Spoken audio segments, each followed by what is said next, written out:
Нийслэлийн 32 дугаар сургуулийн багш нар 1-3 жил ажиллаж буй монгол хэлний багш нарын дунд сургуулийн хөтөлбөрийн менежмент гэсэн сэдвээр сургалт тэгээд дадлага ажил өртөөчлсөн үйл ажиллагаа зохион байгуулах гэж байна. Нэг нь болохоор энэ хөтөлбөрийг хэрхэн яаж боловсруулах вэ? Хоёрт нь ялгаатай даалгавар дээр яаж ажиллах вэ? За гуравт нь сурагчдаас авсан даалгаварт шинжилгээ хийхдээ тоон болон чанарын анализыг хэрхэн хийж тулгамдж буй асуудлаа гаргах вэ гэсэн ийм сэдвэр ингээд зааж байгаамаа.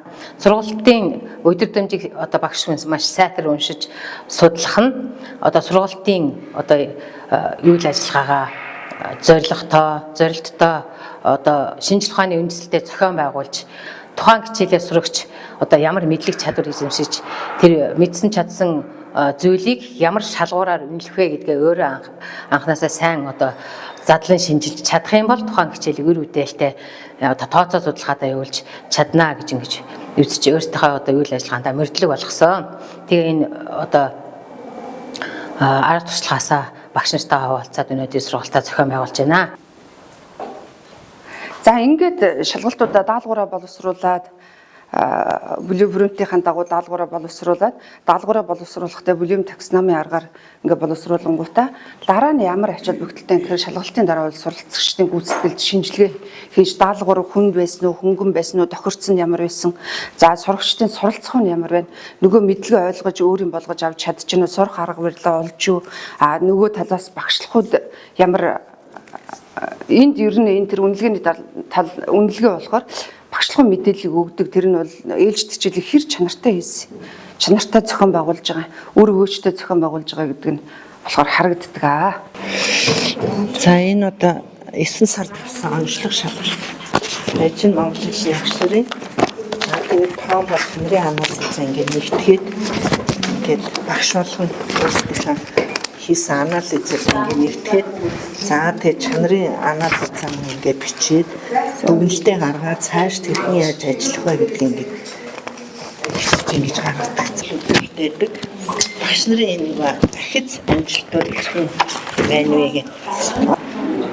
За өнөөдрийн сургалтаар нийслэлийн монгол хэлний 1-3 дахь жилдээ ажиллаж байгаа монгол хэлний багш нарт сурагчдын танин мэдхүйн ялгаатай байдлыг судлах арга зүйн сургалтаа зохион байгуулж байна. За сургалтын хөтөлбөрийг амжилттай хэрэгжүүлэхийн тулд бид суралцсан удирдамж хөтөлбөрөө ягштал баримталж хөтөлбөрөө боловсруулдаг. Гэсэн хэдий ч нөгөө хөтөлбөрөө амжилттай боловсруулсан хэдий ч нөгөө хичээл сургалтын үйл ажиллагаа зохион байгуулахад сурагчдын идэвх оролцоо суул гэрийн даалгавар хийдэггүй сурагчдын тоо их ийм бэрхшээл бид бүхэн тулгарч байсан. За тэгээ эрдэмтдийн судалснаар бол хүн бүрийн танин мэдхүү альваг хүлээн авах чадвар өөр аргаар явагддаг гэж үзсэн байдаг. За үүнийг бид хэрхэн судалсан бэ гэхээр сурагчдынхаа танин мэдхүйн ялгаатай байдлыг судлаад түүнд тохирсон дасгал даалгавар боловсруулж ажиллах нь сурагчдын идэвх оролцоо нэмэгдэх боломж байгаа юм байна гэдгийг бид судалж илрүүлээд багаараа 5 дахь жилдээ хэрэгжүүлээд ажиллаж байна. За ер нь бол хүн 4 төрлийн аргаар суралцдаг. Харах, сонсох, унших, бичих, үйл хөдлөх гэсэн 4 төрлийн аргаар суралцдаг. Аль давуугаа байгаа зүйлдээд илүү үр дүнтэй суралцах боломжтой гэдгийг эрдэмтэд нотолсон байдаг. Тийм учраас манай монгол хэлний судлагдхууны баг сурагчдынхаа танин мэдхүйн ялгаатай байдлыг судалж илрүүлээд түүнд нь тохирсон дасгал даалгавар боловсруулад хичээл сургалтынхаа үйл ажиллагааг явуулаад дахиад амжилттай тооцоод явж байна. За энэ болохоор сурагчдын хийсэн ялгаатай гэрийн даалгаврын бүтээлийн үзэсгэлэн харагдаж байна. Бид бүхэн жишээ олгоод хэдэн үзэсгэлэн тавьсан байгаа. За энэ болохоор энэ харахаар суралцдаг сурагчдын бүтээлийн үзэсгэлэн байгаа. За харахаар суралцдаг хүүхдүүд маань ямар онцлогтой вэ гэхээр ер нь бол аливаа зүрийг зураглаж эсхэмжлэх дуртай байдаг. За энэ ингээд зохиолынхоо гол агуулгыг бол зургаар илэрхийлсэн байна. Гэх мэт хүүхдүүд маань өөрсдийнхөө тохирсон сонголтоо даалгавраа сонгож хийгээд ийм бүтээлч байдлаар ингэж сэтгэж ажиллаж байгаа нь бол багш бидний хувьд бол бахархууштай хэрэг байгаамаа.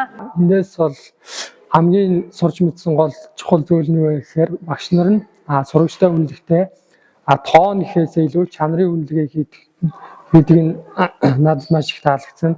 За үүнээс хойш сурагчтай боддоор буюу чанарын үнэлгээ хийхдээ анхаарч ажиллах болно.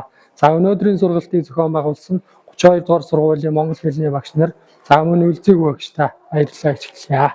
Та бүхэнд өдрийн мэндийг хүргэе. Би Ариус сургуулийн монгол хэл уран зохиолын багш Оюун Эрдэнэт багш байна.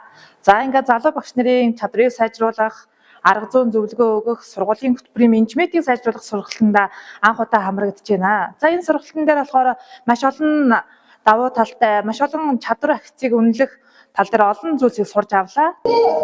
Бас сэтгэл гаргаж